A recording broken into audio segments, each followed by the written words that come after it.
Ratusan anggota dari salah satu perguruan silat menyerang markas Polsek Watulimo di Kabupaten Trenggalek, Jawa Timur, Senin malam kemarin.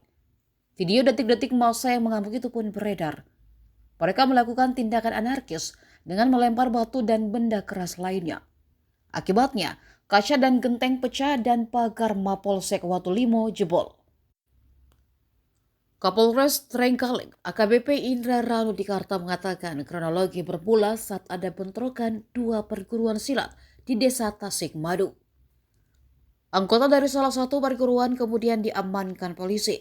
Namun dari penangkapan itu, salah satu perguruan silat tidak terima dan mendatangi polsek dengan harapan terduga pelaku yang diamankan agar dikeluarkan.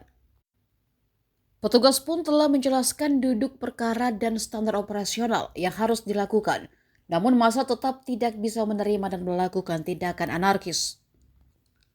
Saat ini penyidik Polres Trenggalek tengah mengidentifikasi pentolan perguruan silat yang nekat memprovokasi massa hingga melakukan tindakan anarkis tersebut. Sementara itu, 3 anggota Polres, 2 diantaranya adalah perwira mengalami luka-luka dan harus mendapatkan perawatan.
Download Tribun X sekarang, menghadirkan lokal menjadi Indonesia.